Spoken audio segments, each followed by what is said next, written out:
দর্শক, এই কান্না একজন রেমিটেন্স যোদ্ধা স্ত্রীর কান্না। এ কান্না একজন প্রবাসীর স্ত্রীর কান্না। তার নিজের ইজ্জত এবং তার মেয়ের ইজ্জত এবং এই সম্পত্তি রক্ষা করার জন্য এই কান্না। তিনি এই এক কথায় তিনি জীবনের সাথে যুদ্ধ করে চলছেন এই দশমিনা উপজেলার আরজবাগীর বাসিন্দা। তো বিস্তারিত পুরো ভিডিওতে থাকবে ইনশাল্লাহ। আমি ওকে কি এমন ক্ষতি করছি? আমি তো কারো ক্ষতি করি না। আমার হইলে খাই, না হইলে আমি না খাই। আমার বাসা আমি থাকি আমার বাচ্চাদের নিয়ে। আমার আজকে 15 বছর বিয়ে হয়েছে। ওই যে পাশের পাড়া প্রতিবেশী কোনো কিছু লোক আদিবার মুখ দেখো, আমি দেখি আমি শত্রু। আমার বাড়ি হয়েছে আমার বড় শত্রু। এই বাড়ি আমার এই জায়গাটা কিনেই আমার বড় শত্রু। এই জায়গাটার দ্বারা আমি যে কত বাড়ি হয়েছি অপনিন্দিত, যা আমি বললে ভাষায় প্রকাশ করতে পারবো না। আমার মেয়ের রক্ষা করার জন্য আমি সামনে যেয়ে দাঁড়াইছি। 23 সালের সবে বরাতে আমি রোজা রাখি শুক্রবার। সেই দিন থেকে শুক্রবার রোজার পরের দিনকে আমি আমার ঘরের কিছু রান্না করা খাবার আমার বাচ্চাদের নিয়ে খাই। সকাল 10টা 30-35 মিনিট এরকম। সাথে সাথে আমরা অজ্ঞানে বমি করে ক্ষতি যেয়ে পড়ি। পরে পাশের বাড়ির লোকজন আইসা তেঁতুল গ্রাম্য যেটা বলে, এটা খাওয়াই আমাদের সুস্থ করে। 1 মিনিটের মধ্যে আমরা 3-4 আমার বাচ্চাদের নিয়ে আমরা বেহাল হয়ে পড়ি। আমার কাছে আমার কোনো আত্মীয় স্বজন আপনজন কেউ নাই। আমি ওদিনকে মারাই যাইতাম। আবার আরেকদিন আমার বাড়িতে বেড়ায় আগুন ধরাই দেয়। আবার আরেকদিন, মানে এরকম করে আমার 8টা বছর আমার এই যুদ্ধ করতে করতে আমি আর পারতেছি না। আমি আমি আমি আমি সরকারের কাছে আমি একজন রেমিটেন্স যোদ্ধার হইবই আমি আকুল আবেদন জানাই যে আমার এই দৃষ্টান্তমূলক শাস্তি খেদের আমার বাঁচতে দিবে না। আমার বাচ্চা করে মারবে, আমারে মারবে। কিন্তু আমার স্বামী একজন ভালো মানুষ বিধায় আমি তার সংসার করতেছি, খাইতেছি, চলতেছি। আমার দোষের যাই আমি সত্য কথা বলি। আমি কারো জিনিস ধরিও না, কোনো কিছু করি না। আমার বিচার চাই, আমি আর কিছু চাই না। আমার নাম ময়না আক্তার মাহিয়া। আমার হাজব্যান্ড মোহাম্মদ বাপ্পি মির্জা।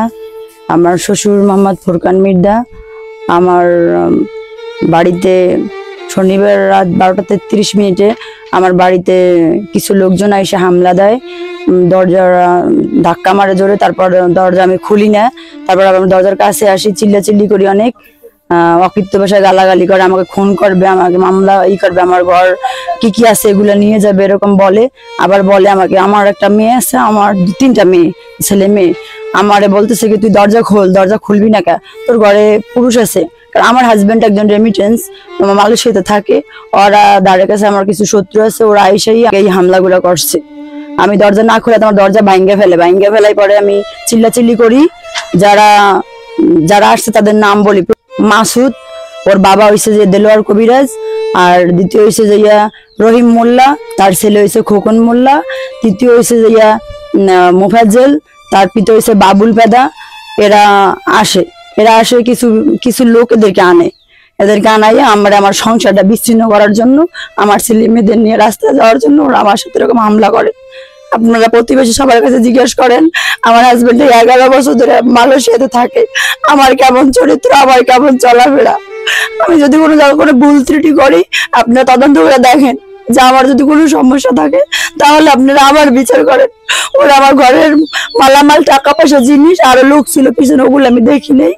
আমি বাঁচার জন্য আমার হাতে একটা ছুরি, এই ছুরিটা নিয়ে আমি দরজা আটকাই রাখি যে আমার বাঁচতে হবে, আমার মেয়েকে বাঁচাতে হবে। আমার বাঁচার চেয়ে আমার মেয়ের বাঁচা হয়েছে বড় জিনিস। এরা আমার সাথে এরকম করে।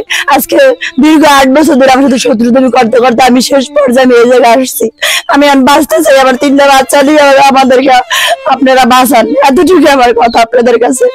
আমার হাজবেন্ড প্রবাসে থাকে, একজন রেমিটেন্স কত কষ্ট করে তা আপনারা জানেন, অন্য কেউ জানে না। আমি এতটুকু জানি, মনে করেন উনি 2টা বাচ্চা নিয়ে ওনার স্বামী প্রবাসে, আর উনি একটা মহিলা মানুষ।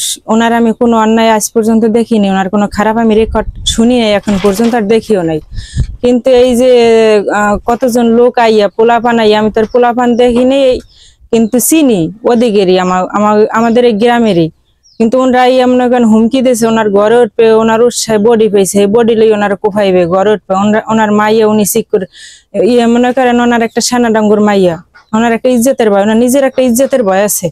অথচ ওনারে যে একটা ক্ষতি করে যদি যাইতে, হয়তোবা আমরা পাশের মানুষ, আর একদিন তো আমাকে ঘরেও যাইতে পারে। এটা হচ্ছে মনে করেন আমার কথা যে এইটার যে ন্যায় নীতি বিচার হোক, এটা যে সুস্থ সবল এই বিচারটা হোক।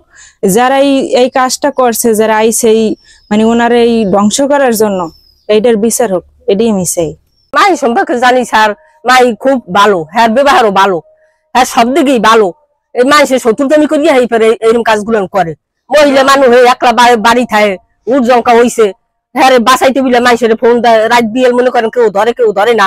তাই মহিলার লাগে এরকম শত্রুতামি কি লিখে হইবে, করিয়া হইবে এরকম তোরা করস। মহিলার মধ্যে কোনো খারাপ রেখাট নাই, আমরা চাই এই সূক্ষ্ম বিচার। তাদের চরিত্র আমরা দীর্ঘ মনে করেন এক জায়গায় আজকে 10-15 বছর ধরে থাকে, তাদের চরিত্র অনেক ভালো। প্রবাসীর স্বামী থাকে অনেক বছর, আসছে এই জায়গায় 9 বছর, তার চরিত্র সম্পর্কে কোনোই নেই, দ্বিমত নেই। অনেক সে ভালো মানুষ, নালে থাকতে পারতে না। আমি আর তদন্ত সঠিক ভাবে জানেন, কোনো পর পুরুষের হার কোনো এমন কোন রিপোর্ট নেই।